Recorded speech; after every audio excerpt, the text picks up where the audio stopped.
तो आज मैं आपको लेकर जाने वाला हूँ इंडिया की सबसे बड़ी जेमस्टोन टेस्टिंग लैब के अंदर और दिखाने वाले हैं कि स्टोन कैसे एक्चुअली में टेस्ट होता है, क्या क्या प्रोसेस होता है। आज तक किसी ने भी नहीं देखा है कि डोर के अंदर एक्चुअली में क्या होता है। इतना बड़ा पूरा स्टोर होता है जेमस्टोन का और इतनी बड़ी ये मशीन है।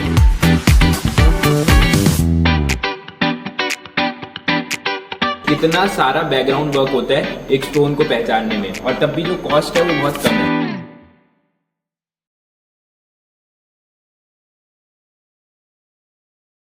इसके लिए हमें एक स्पेशल परमिशन भी लेनी पड़ेगी ऑन रिक्वेस्ट। तो हमने सूफियान सर से रिक्वेस्ट किया है कि हमें इसके अंदर अलाउड करें और कंज्यूमर को हम अवेयर कर पाए, आपको अवेयर कर पाए कि जेमस्टोन एक्चुअली में टेस्ट कैसे होता है। बहुत ही इंटरेस्टिंग वीडियो होने वाली है, डिटेल में आपको मैं बताने वाला हूँ। हेलो, तो ये सूफियान सर है जिनकी वजह से पॉसिबल हो पाया है कि हम आपको दिखा पाए। सर कि मैंने आपको प्रॉमिस किया था, बिना किसी टाइम वेस्ट किए हम चलते हैं अंदर और आपको दिखाते हैं स्टेप बाय स्टेप कि स्टोन कैसे टेस्ट होता है। देख सकते होंगे इन्होंने स्पेशल कार्ड लगाया है और तभी हम अंदर एंटर कर पाए और यहाँ हर जगह लिखा है नो एंट्री। तो ये है हमारा एंट्रेंस जहाँ पे जेमस्टोन इसके अंदर ही जाता है और टेस्ट होता है। जेमस्टोन के साथ साथ मैं आपको भी जर्नी पे लेकर चलता हूँ और अंदर मैं आपको मिलवाने वाला हूँ यहाँ के डायरेक्टर हेड जेमोलॉजिस्ट गगन चौधरी सर से। वो हमें डीपली एक्सप्लेन करेंगे कि कैसे कैसे मशीन्स वर्क करती है। अभी देखिए दो ग्लास के डोर्स हैं ताकि डस्ट तक अंदर ना जा पाए और आपकी जेमस्टोन को हार्म ना कर पाए, इसलिए डबल ग्लास पैनल के डोर्स हैं ताकि डस्ट तक अंदर नहीं जा पाए। तो ये बेसिक फर्स्ट स्टेप होता है जेम जहाँ पे आता है, ये बिल्कुल फर्स्ट स्टेप है और धीरे धीरे करके हम एडवांस मशीन्स की तरफ भी चलेंगे। आइए चलते हैं गगन सर के पास। तो आगे हम गगन चौधरी सर के पास जो आज हमें गाइड करने वाले हैं। और thank you sir for taking out time हमारे लिए और कस्टमर को समझाने के कि उनके जेमस्टोन के साथ सारे लोग क्यूरियस होते हैं कि आखिर उस डोर के अंदर होता क्या है। आज तक किसी ने भी नहीं देखा है कि डोर के अंदर एक्चुअली में क्या होता है। तो जैसा कि आपने मेरे को ब्रीफ किया था कि ये बेसिक टेस्टिंग मशीन्स है, तो हम बेसिक से फिर धीरे धीरे करके एडवांस पे जाते हैं। तो अब हम सबसे पहले जेमस्टोन अंदर आ गया है जी। तो हमारे पास जब सैंपल्स आते हैं तो वो कुछ इस तरह से पैकेट्स में आते हैं। ओके, ये स्टोन आपके पास आ गया है। ये इस तरह से पैकेट बनता है हमारे, जो फ्रंट डेस्क पे बन जाता है। इसके अंदर आता है एक रेफरेंस नंबर जो इस स्टोन की आइडेंटिटी है। यहाँ पे इस लैब के अंदर जितने भी प्रोसेसेस हैं वो इस नंबर से ही इसको आइडेंटिफाई किया जाता है। तो अंदर जो भी जेमोलॉजिस्ट है उसे मालूम नहीं रहता है कि ये स्टोन किस कस्टमर ने सबमिट किया है, तो किसी भी तरह से कोई बायसनेस नहीं रहती है। मतलब इस जेमस्टोन का भी कोई नाम नहीं है, कस्टमर का कोई नाम नहीं है, बस ये रेफरेंस नंबर अब इसके एक रेफरेंस नंबर है, एक फॉर्मेट है जहाँ पर हम एक ये यहाँ पे रेफरेंस नंबर डालते हैं जो इसका अभी आपको बताया आइडेंटिफिकेशन है। स्टोन की ट्रांसपेरेंसी है, कलर है, शेप कट है, फिर स्टोन की डिटेल्स आती है जैसे कि इसका वेट आया, इसके मेजरमेंट्स आए। ओके, बेसिक प्रॉपर्टीज़ जो यहाँ पे हम मेजर करते हैं, ऑप्टिक कैरेक्टर क्या है स्टोन का, फिगर क्या है, refractive index, absorption spectrum, fluorescence, specific gravity वगैरह, वो सब यहाँ पे रिकॉर्ड की जाती है जो हर स्टोन के लिए मेंटेन रहती है। ये सब प्रॉपर्टीज के बेसिस पर एक बेसिक आइडेंटिफिकेशन हम यहाँ पे करेंगे। जो भी आइडेंटिफिकेशन है इसको कंफर्म करने के लिए हर स्टोन में जाता है उस रूम में, इसको हम बोलते हैं एडवांस स्पेक्ट्रोमीटर। ये इक्विपमेंट जो होते हैं किसी के भी पास हो सकते हैं, बट इसको ये सिर्फ एक कॉमन चीज़ें बताते हैं। अभी हम 100% श्योर नहीं है, अभी सिर्फ हमें एक रफ आइडिया मिला है कि जेमस्टोन इस तरीके का हो सकता है और इस फैमिली का हो सकता है, बट हमें ओरिजिनल जेमस्टोन है या नहीं ये एडवांस टेस्टिंग के बाद ही 100% कंफर्म हो सकता है। तो ये क्लासिक टेस्टिंग है, ये एक normal first level of testing है। किसी ज्वेलर के पास भी हो सकता है, किसी जेमस्टोन डीलर के पास भी हो सकता है, बट हम जो आगे देखने जा रहे हैं वो है मेन पार्ट। उसके बाद ही हम 100% श्योर हो सकते हैं कि जेमस्टोन असली है नहीं है। मोस्टली जो लैब्स होती हैं वो यहाँ पे ख़त्म हो जाती हैं, जितनी भी प्राइवेट लैब्स हैं और सारी लैब्स हैं वो यहाँ पे ख़त्म हो जाती है। क्लासिक टेस्टिंग के बाद आपको एक रिपोर्ट दे देते हैं, बट ये एक जेमोलॉजिस्ट का एक्सपीरियंस है कि उसको कितनी नॉलेज है। ये मशीन्स एग्जैक्टली नहीं बता पाएंगी कि वो जेमस्टोन क्या है, तो उसके लिए हमें एडवांस टेस्टिंग करना ज़रूरी है जो हमें सिर्फ IIGJ लैब के अंदर मिलता है। ये हमारी एडवांस लैब है। इस मशीन का नाम है इंफ्रारेड स्पेक्ट्रोमीटर। ये इंफ्रारेड रेज पे काम करता है। तो जब भी हम यहाँ पे सैंपल लगाएंगे, सैंपल का एक स्पेक्ट्रम फॉर्म होता है, इस तरह से एक ग्राफ बनता है। इस ग्राफ के बेसिस पे हम 100% आइडेंटिफाई कर सकते हैं कि स्टोन क्या है। अब यहाँ पे आप देख सकते हो कि बारीक स्टोन्स, काफी छोटे स्टोन से फिर देख सकते हैं कि यहाँ पे दो स्टोन्स को कंपेयर किया जा रहा है। ये दो अलग अलग स्टोन्स का स्पेक्ट्रम है। रेड वाला है वो टैंजनाइट है, जो ब्लैक वाला है वो आयोलाइट है। ओके। तो टैंजनाइट और आयोलाइट दोनों ब्लू कलर के स्टोन्स है, लेकिन उनका स्पेक्ट्रल पैटर्न जो है काफ़ी अलग है। तो इससे एक कंक्लूसिव आइडेंटिफिकेशन हमारे सामने आ सकता है। ये मशीन है रमन स्पेक्ट्रोमीटर। यहाँ पे हम 3 अलग अलग कलर की लेज़र यूज़ करते हैं, जैसे कि ब्लू लेज़र है, ग्रीन लेज़र है, रेड लेज़र है।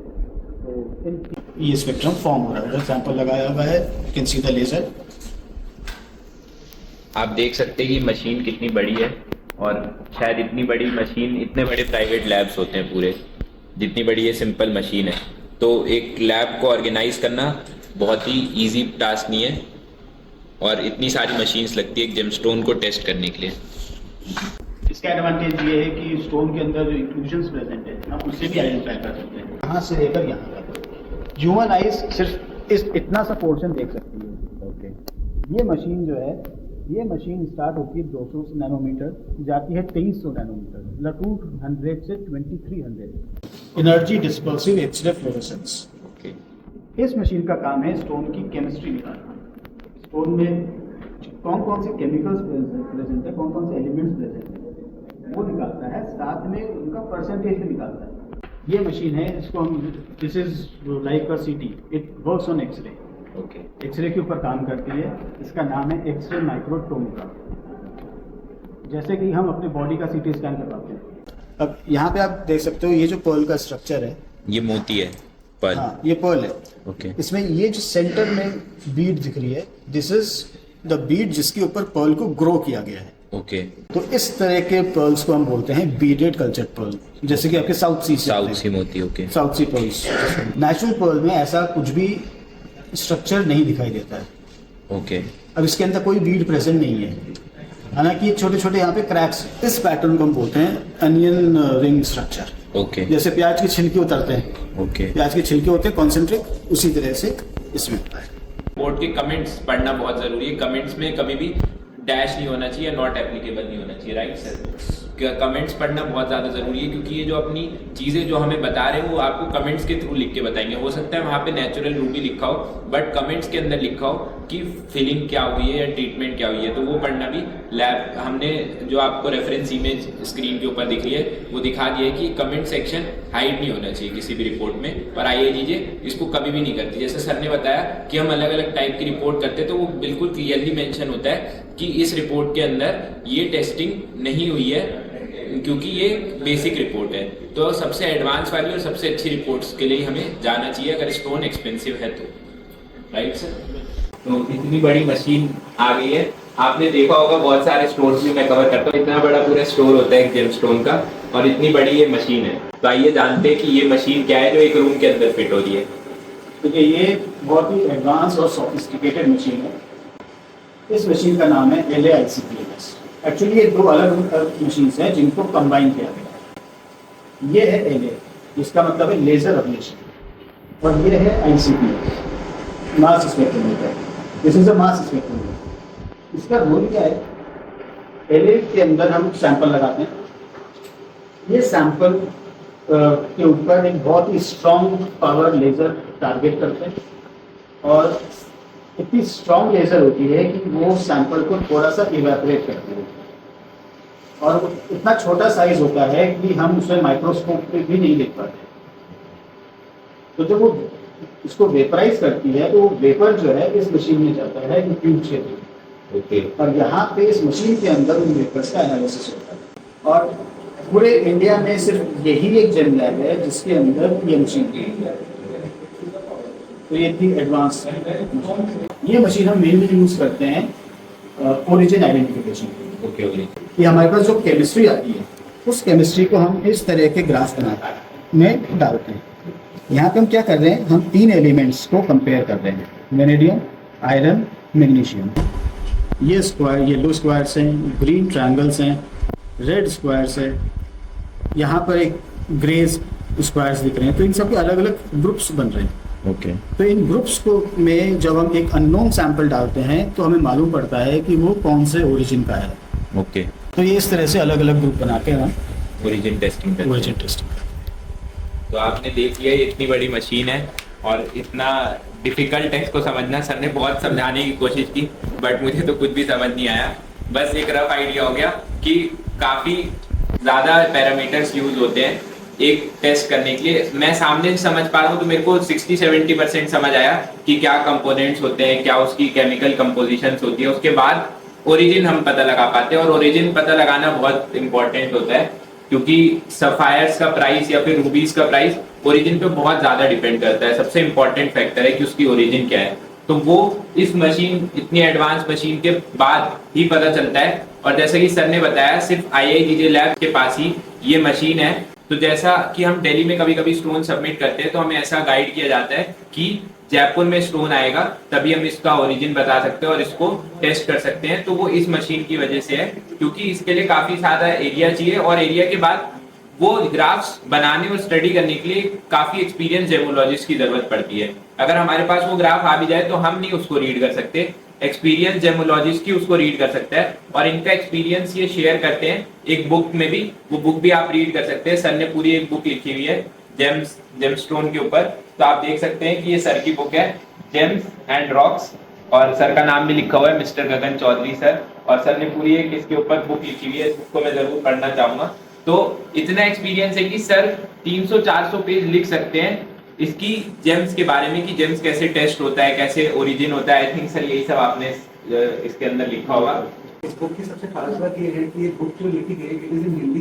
फर्स्ट ऐसी बुक है हिस्ट्री में जेमोलॉजी की जो हिंदी में और इतने अच्छे ग्राफिक्स के साथ में लिखी गई है। मतलब इसमें आप हर चीज़ के बारे में, अगर आपको जेम्स के बारे में कुछ पता भी नहीं और आप पढ़ना चाहो तो बहुत इंफॉर्मेशन आपको डेप्थ में मिल जाएगी with high quality of images, content, English, so everything. जैसा कि हमें सूफियान सर ने एक्सप्लेन कर दिया, thank you so much sir, कि ये जो सर की मोटिव थी, इंटेंशन थी, ये इस बुक के साथ समझ में आ रहा है कि सर ने ये सिर्फ बुक खुद फेमस होने के लिए या फिर सिर्फ फॉर्मेलिटी करने के लिए नहीं लिखी, ताकि हमारा इंडिया एजुकेट हो और एक कॉमन सिटीजन इंडिया का एजुकेट हो। क्योंकि हिंदी हम सबको आती है, इसीलिए वीडियो भी मैं हिंदी में बना रहा हूँ कि हिंदी हम सबको आती है, चाहे बहुत ज्यादा एजुकेटेड आदमी भी होगा या फिर बहुत कम एजुकेटेड आदमी भी होगा, इलिटरेट भी होगा, उसको हिंदी जरूर आती होगी। तो ये बुक हिंदी में लिखी गई है और सर ने बताया कि ऐसी एक सिर्फ पहली बुक है। और सर सच में मैं भी काफी ज्यादा सर्च करता हूँ और अपनी वीडियोज भी इसीलिए बनाता हूँ कि सर